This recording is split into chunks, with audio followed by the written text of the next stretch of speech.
প্রিয় শিক্ষার্থীবৃন্দ, আজকের উচ্চ মাধ্যমিক কৃষিকা প্রথম পত্র অনলাইন ক্লাসের সুস্বাগত। আজকের আমাদের অনলাইন ক্লাস সংখ্যা হচ্ছে 4। আমার নাম সুইবাইর ওয়াজা, প্রভাষক, কৃষি শিক্ষা বিভাগ, রাজানগর রানীহাট ডিগ্রি কলেজ।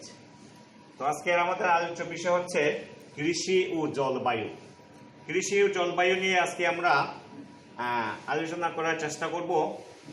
কৃষি ও জলবায়ু, কৃষির সাথে জলবায়ুর নিবিড় সম্পর্ক আছে। কৃষি উৎপাদন জলবায়ুর উপর সম্পূর্ণ নির্ভরশীল, কিন্তু জলবায়ু কৃষির উপর নির্ভরশীল নয়।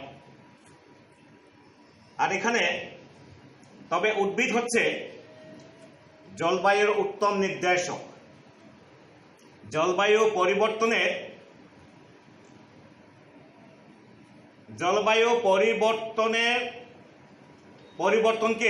পরিবর্তন প্রভাবকে যন্ত্রের চেয়েও বেশি সুচারুভাবে নির্ণয় করতে পারে এই উদ্ভিদ। এখানে কৃষি বলতে ফসল, মাছ, হাঁস মুরগি এবং গবাদি পশু উৎপাদন করাকে বোঝায়। আর এখানে জলবায়ু বলতে দীর্ঘদিনের গড় আবহাওয়াকে বলা হয় জলবায়ু। দীর্ঘদিন বলতে দীর্ঘ বছরের গড় আবহাওয়াকে বলা হয় জলবায়ু। এখানে দীর্ঘ বছর বলতে 25 থেকে 30 বছর কে বোঝাবে। আর এই কৃষি এবং জলবায়ু, এই কৃষির উৎপাদন সম্পূর্ণ জলবায়ুর উপর নির্ভর করবে। এই হচ্ছে আমাদের কৃষি ও জলবায়ুর সম্পর্কে প্রাথমিক ধারণা। তাহলে এবার আসি আমরা আবহাওয়া বলতে আমরা কি বুঝি। আবহাওয়া জিনিসটা কি? আবহাওয়া হচ্ছে কোনো নির্দিষ্ট মুহূর্তে কোনো নির্দিষ্ট স্থানের বায়ুমণ্ডলের যে অবস্থা বিরাজ করে ওই অবস্থাকে সেই স্থানের উক্ত মুহূর্তে আবহাওয়া বলা হয়। তার মানে জলবায়ুর কতগুলো উপাদান আছে। এই উপাদানগুলো হচ্ছে তাপমাত্রা, আর্দ্রতা, চাপ, বায়ু প্রবাহ এবং জলপাত। জলপাত বলতে এখানে বৃষ্টিপাত, তুষারপাত, কুয়াশা, শিশির ইত্যাদি উপাদান নিয়ে সমন্বিতভাবে গঠন করা হয়। এই সব উপাদানগুলো তাকে বলা হয় জলবায়ুর অবস্থা বা বায়ুমণ্ডলের অবস্থা।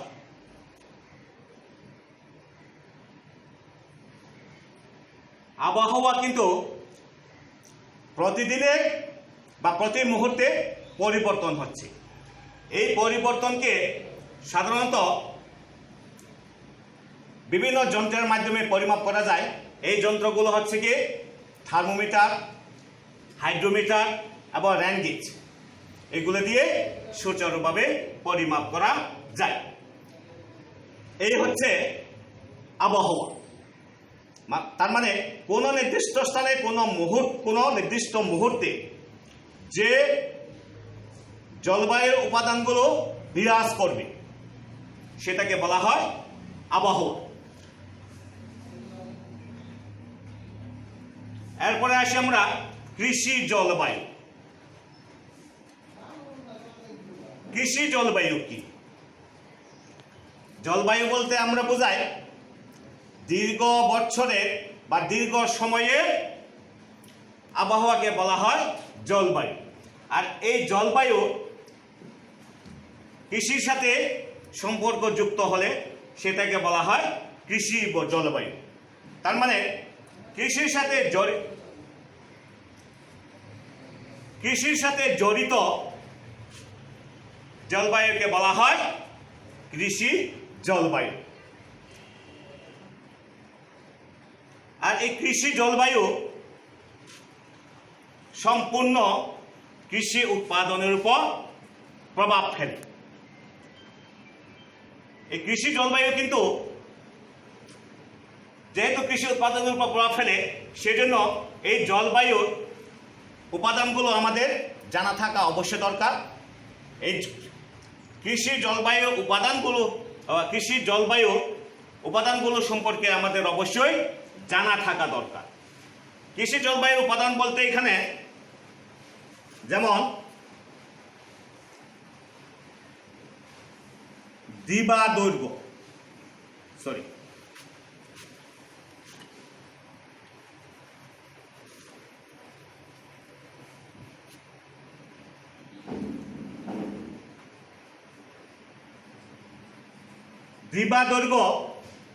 তাপমাত্রা, বায়ু প্রবাহ, জলপাত। জলপাত বলতে এখানে বৃষ্টিপাত, তুষারপাত, কুয়াশা, শিশির ইত্যাদিকে বোঝাবে। এইসব উপাদানগুলো সমন্বিতভাবে গঠিত হলে পরে সেটাকে বলা হবে কৃষি জলবায়ু উপাদান। আর ফসল ক্ষেত্রে এই দিবা দৈর্ঘ্যের প্রভাব কিন্তু আছে।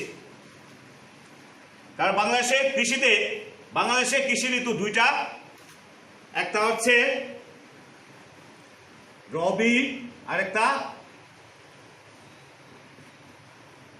খরিফ। এই দিবা দৈর্ঘ্যের উপর নির্ভর করে রবি এবং খরিফ ফসলগুলো আমাদের আবাদ করতে হয়। রবি ফসলগুলো হচ্ছে সাধারণত যেসব ফসল শীতকালে আবাদ করা হয় সেগুলো হচ্ছে রবি ফসল। আর খরিফ ফসল চাষাবাদের সুবিধার্থে, সাধারণ কৃষকদের চাষাবাদের সুবিধার্থে খরিফ ঋতুকে আবার দুই ভাগে ভাগ করা হয়েছে, খরিফ 1 এবং খরিফ 2। বিশেষ করে গ্রীষ্মকালীন বা বর্ষাকালীন সময়ে যেসব শাকসবজি হইতে শুরু করে অন্যান্য সকল ফসলাদি যে ফসলগুলো আবাদ করা হয় সেটা হচ্ছে খরিফ ঋতুর ফসল।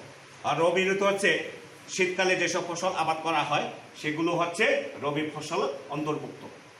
এই ফসলগুলোকে বলা হয় রবি ফসল। রবি ফসলের বেলায় দিনের দৈর্ঘ্য বা দিবা দৈর্ঘ্য একটু কম প্রয়োজন হয়, আর খরিফ ঋতুতে যেসব ফসল আবাদ করা হয় সেখানে দিবা দৈর্ঘ্য কিন্তু একটু বড় প্রয়োজন হয়।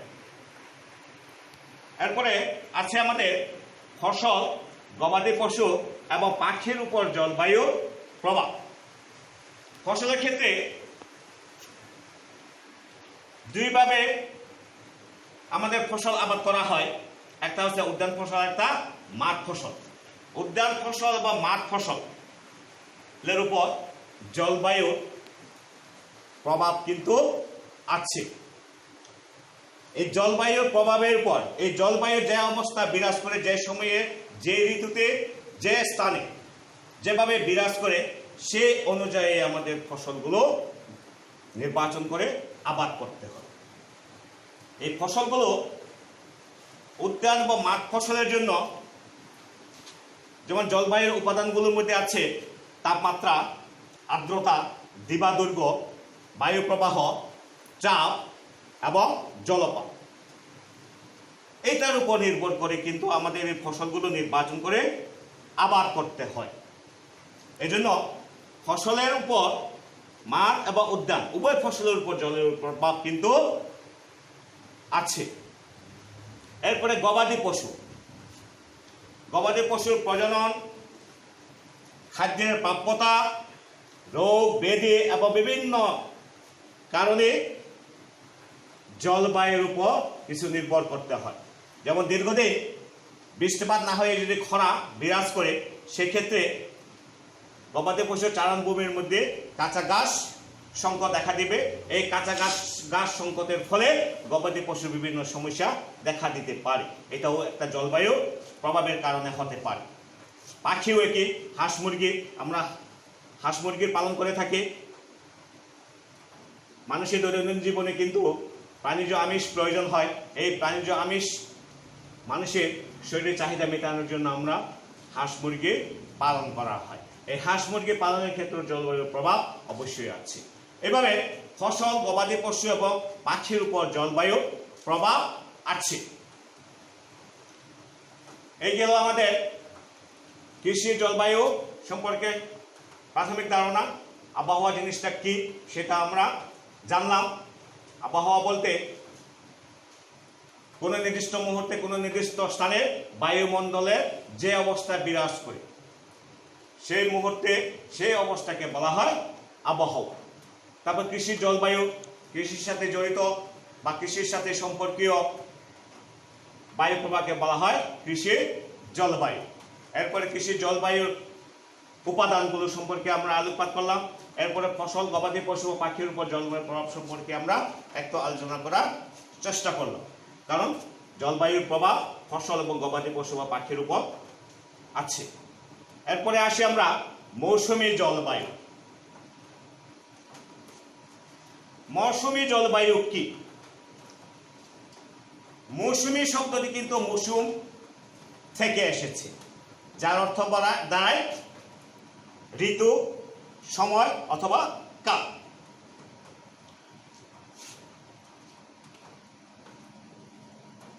এভাবে মৌসুমী বায়ু প্রবাহের দ্বারা সৃষ্ট জলবায়ুকে বলা হয় মৌসুমী জলবায়ু। এই মৌসুমী জলবায়ু, মৌসুমী কথাটি কিন্তু মৌসুম থেকে এসেছে, যার অর্থ বোঝায় মৌসুম বা ঋতু বা সময় বা কালকে। এজন্য মৌসুমী বায়ু প্রবাহের দ্বারা সৃষ্ট জলবায়ুকে বলা হয় মৌসুমী জলবায়ু। এরপরে এই মৌসুমী জলবায়ুর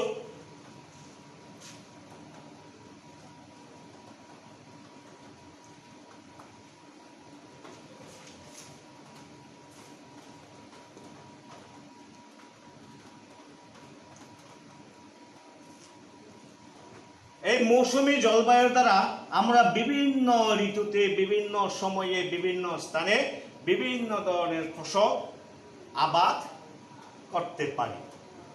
এই মৌসুমী বায়ু না থাকলে পরে বাংলাদেশ যেহেতু 6 ঋতুর দেশ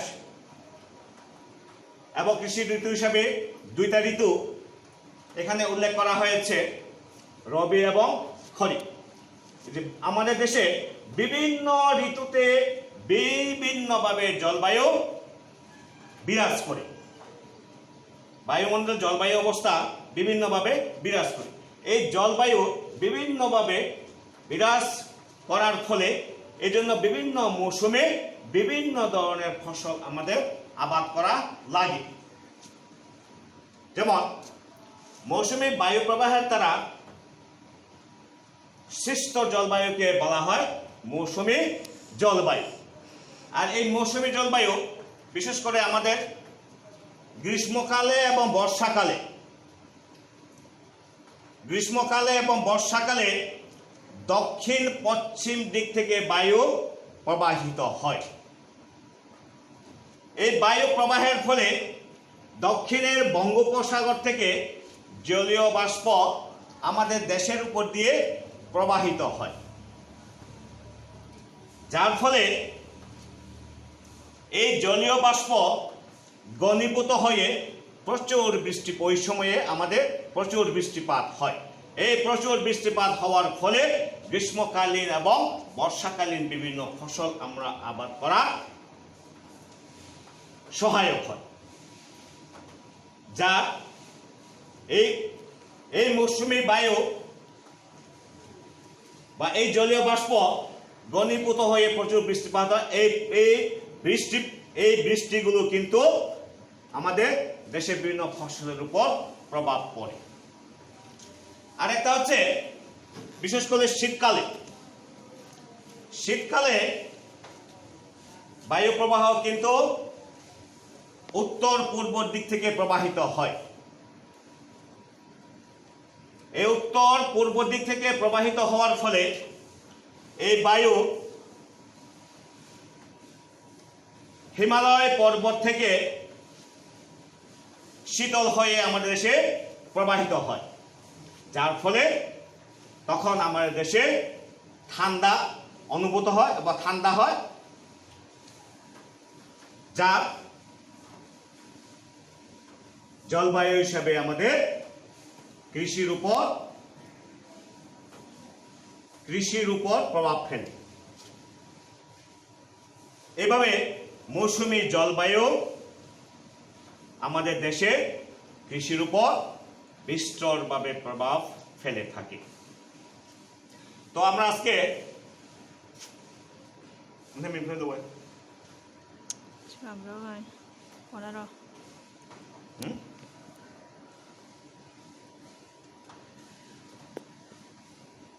15 তাহলে আমরা আজকে আলোচনা করলাম কি, আমাদের আলোচ্য বিষয় ছিল কি কৃষি ও জলবায়ু।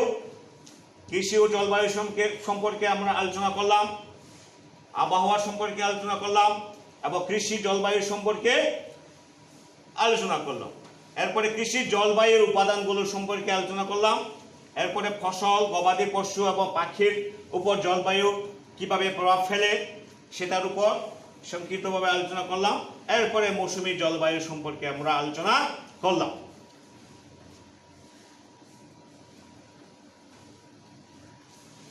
তাহলে শিক্ষার্থীবৃন্দ, আজকে আমাদের অনলাইনে কৃষিকা প্রথম পত্রের উপর ক্লাস আজকের মতো এখানে শেষ করছি। আশা করি তোমরা ভালো আছো, ভালো থাকবে এই কামনা করে সবাইকে ধন্যবাদ।